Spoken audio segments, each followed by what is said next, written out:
pertama yaitu pengertian korupsi. Tentunya kita sudah sangat familiar dengan istilah korupsi. Di negara kita sendiri, kasus korupsi hingga sampai saat ini belum juga dituntaskan oleh pemerintah. Lalu, apa yang dinamakan dengan korupsi? Ada 3 istilah, yaitu korup, korupsi, dan koruptor. Yang pertama yaitu korup.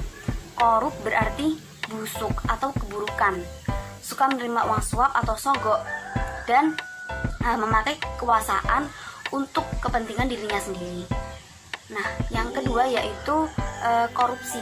Korupsi adalah tindakan atau perbuatan yang menyimpang dari tujuan, dari tanggung jawab untuk kepentingan pribadi.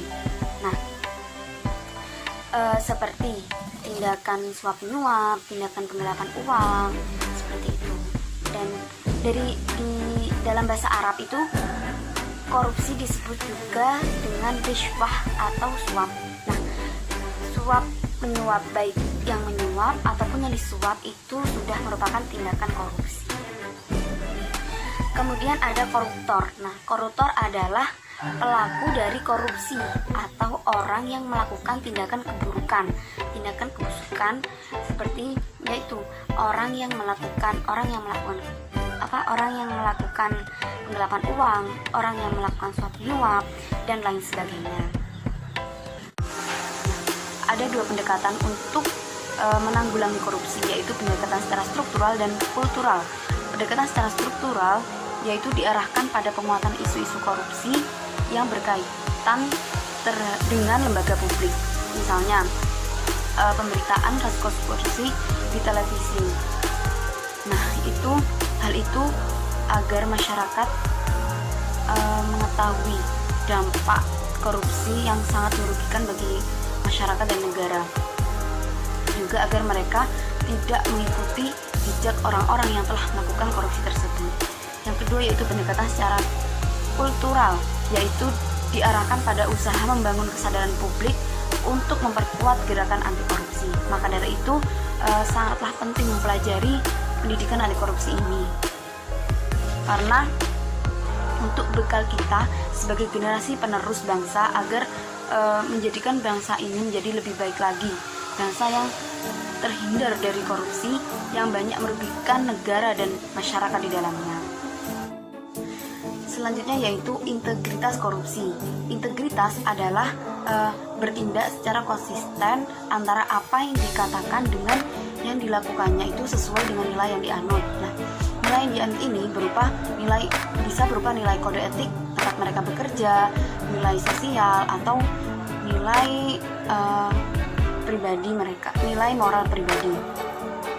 Nah, ada 9 nilai anti korupsi. Yang pertama yaitu kejujuran, merupakan bertindak dan memperlihatkan apa adanya tanpa dibuat-buat. Yang kedua itu kepedulian. Nah, kepedulian ini merupakan salah satu cara untuk memelihara hubungan dengan orang lain. Misalnya, kita memiliki tetangga yang kurang mampu. Nah, kita memberi bantuan kepada mereka, entah itu berupa makanan atau uang. Nah, itu merupakan bentuk kepedulian kita terhadap tetangga kita yang kekurangan. Yang ketiga itu kemandirian, yaitu kemampuan untuk mengelola semua yang dimiliki, berpikir secara mandiri, serta berani mengambil risiko dan bisa dapat memecahkan masalah-masalah yang ada. Dan keempat yaitu kedisiplinan, yaitu kepatuhan pada peraturan. Yang kelima tanggung jawab, adalah kemampuan untuk membuat keputusan yang pantas dan efektif, memahami apa-apa yang bersifat negatif dan apa-apa yang bersifat positif, serta dapat melakukan hal-hal yang positif dan meninggalkan hal-hal yang negatif. Yang keenam yaitu kerja keras, ketekatan, ketekunan, dan pantang mundur. Nah, kerja keras ini harus disertai dengan pengetahuan. Apabila kerja keras tanpa disertai dengan pengetahuan, maka kerja keras tersebut akan sia-sia. Yang ketujuh yaitu sederhana, yaitu berperilaku sesuai dengan kebutuhan dan kemampuan atau tidak berlebihan.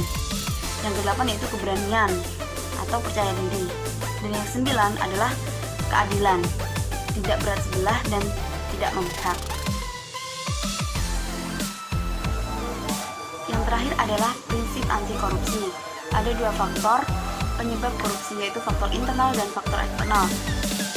Faktor eksternal berasal dari lingkungan, misalnya kita hidup berdampingan dengan orang-orang yang suka melakukan suap menyuap. Otomatis secara tidak sadar, secara terus-menerus kita juga bisa mengikuti kebiasaan mereka, yaitu suap menyuap. Yang kedua, faktor internal. Nah, faktor ini ditentukan oleh kuat tidaknya nilai-nilai anti korupsi yang tertanam dalam diri individu.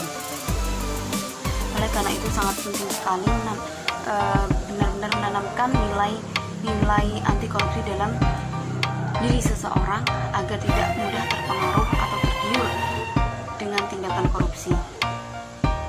Nah, ada 5 prinsip-prinsip anti korupsi. Yang pertama yaitu akuntabilitas. Akuntabilitas merupakan kesesuaian antara aturan dan pelaksanaan kerja. Akuntabilitas ini harus diukur dan dipertanggungjawabkan melalui mekanisme pelaporan dan pertanggungjawaban atas semua kegiatan yang telah dilakukan. Misalnya dalam sebuah organisasi, ketika sudah akan melakukan pergantian ketua atau pemimpin, pasti di situ akan ada pembacaan pelaporan pertanggungjawaban pada semua divisi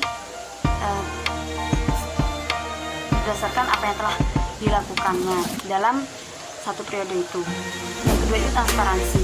Nah, ini penting karena merupakan pemberantasan korupsi dimulai dari transparansi dan mengharuskan semua kebijakan dilakukan secara terbuka agar segala bentuk penyelewengan dapat diketahui oleh publik. Yang ketiga itu kewajaran, ditunjukkan untuk mencegah terjadinya manipulasi atau ketidakwajaran anggaran. Yang keempat itu kebijakan. Nah, kebijakan ini berperan untuk mengatur tata interaksi agar tidak terjadi penyelewengan yang dapat merugikan masyarakat dan negara. Misalnya seperti kemarin Bapak Menteri Pendidikan telah memberikan kebijakan kepada siswa dan mahasiswa agar melakukan pembelajaran jarak jauh sehingga pendidikan tetap berlanjut dalam masa pandemi ini.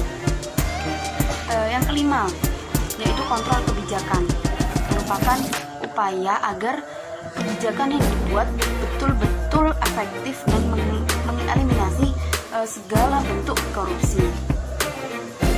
Nah, itu tadi prinsip-prinsip dan nilai-nilai anti korupsi.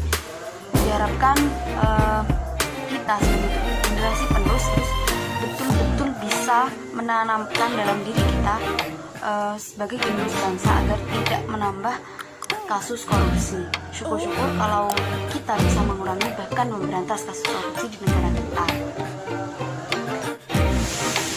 Mungkin hanya itu yang dapat saya sampaikan, kurang lebihnya mohon maaf. Wassalamualaikum warahmatullahi wabarakatuh.